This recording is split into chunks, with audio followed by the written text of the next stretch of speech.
하도 소리를 지르다 보니까 목소리가 까졌습니다. 여러분, 6월은 호국 보훈의 달입니다. 우리 그리스도인들로서 나라를 주신 하나님 앞에 감사하며, 그리고 우리가 정말 나라를 사랑하며 하나님을 사랑하는 결단을 새롭게 하는 달이라 이 말입니다. 이럴수록 우리가 안보와 국방력도 튼튼해야 할 뿐만 아니라 영적인 분동을 일으켜 경제 성장에 도덕게 하여 주옵소서. 우리가 기도하여 우리나라의 국방력이 더 신장되게 하여 주옵시고, 평화의 나라가 되게 하여 주옵소서. 뿐만 아니라 우리가 역사의식을 고치시며 시대정신을 깨우는 저와 여러분들이 되시기를 축원합니다. 하나님 고맙습니다. 하나님, 오늘 하나님을 사랑하고 나라를 사랑하자고 소리를 질렀습니다. 우리 모두 다 공감되게 하시고 은혜 받게 하시고, 나라가 무너지면 우리는 교회도 없습니다. 하나님, 예수님이 그랬듯이 우리가 하나님을 사랑하고 나라를 사랑하는 저희들 되게 하여 주옵소서. 예수님의 이름으로 기도드립나이다. 아멘. 이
안녕하세요.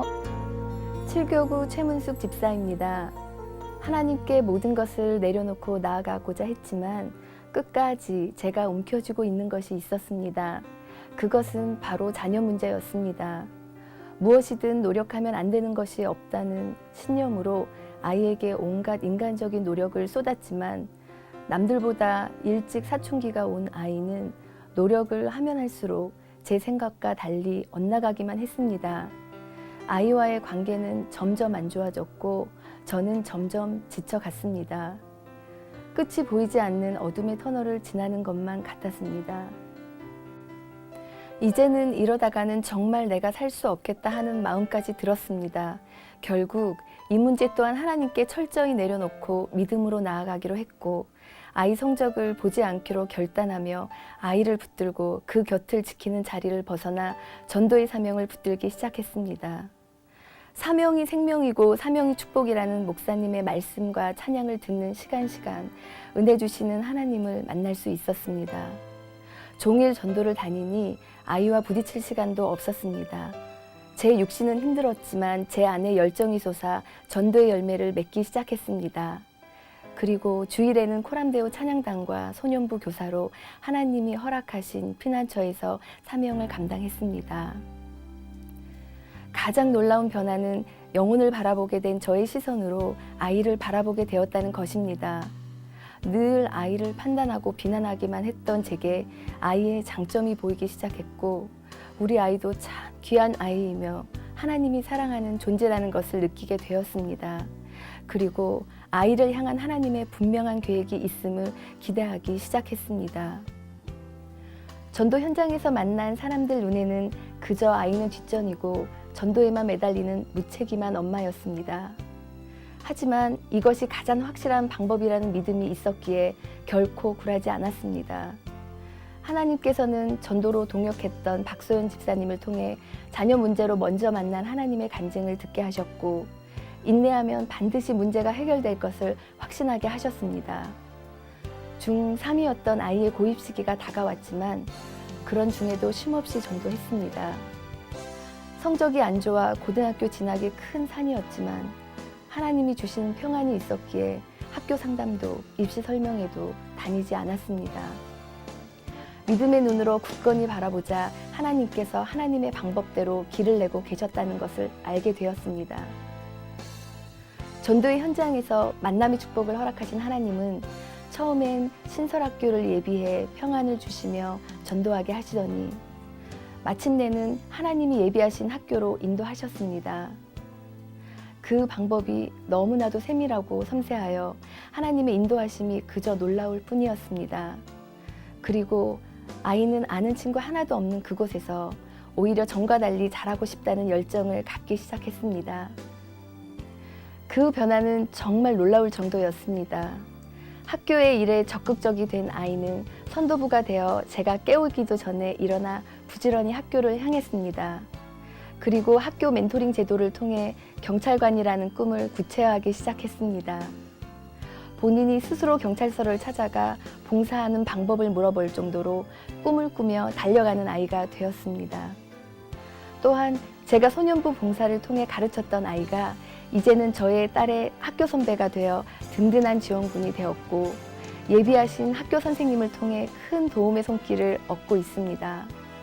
이제는 사람들이 오히려 제게 묻습니다. 어떻게 아이가 그렇게 변화될 수 있었는지 그 비결이 무엇이냐고 말입니다. 그리고 친구들이 딸 아이에게 너는 어찌 그리 아는 선배도 많고 선생님들도 잘 챙겨주냐며 무슨 빽이 있냐고 묻는다고 합니다. 먼저 그의 나라와 그의 의를 구하자 하나님께서는 이 모든 것을 더하여 주셨습니다. 그리고 하나님이 아이의 보호자요 든든한 빽이 되어 주셨습니다. 이제는 저와 같은 상황에 처한 이들에게 힘있게 말할 수 있습니다. 자녀를 보지 말고 하나님을 보라고 말입니다. 그리고 생명보다 귀한 사명을 붙잡으라는 것입니다. 새해된 교회는 자녀에 대한 언약이 있는 귀한 교회입니다. 담임 목사님께서 늘 기도하시는 것처럼 현재의 자녀를 보지 말고 하나님이 주신 꿈과 비전을 통해 잘 성장하여 하나님께 영광 돌리는 그런 자녀를 꿈꾸며 볼 수 있게 해주신 하나님을 찬양합니다. 이 모든 것이 하나님의 은혜가 아니었다면 이루어질 수 없었습니다. 아직 모든 것이 과정 중에 있지만 끝까지 승리로 인도하실 하나님을 믿습니다. 감사합니다.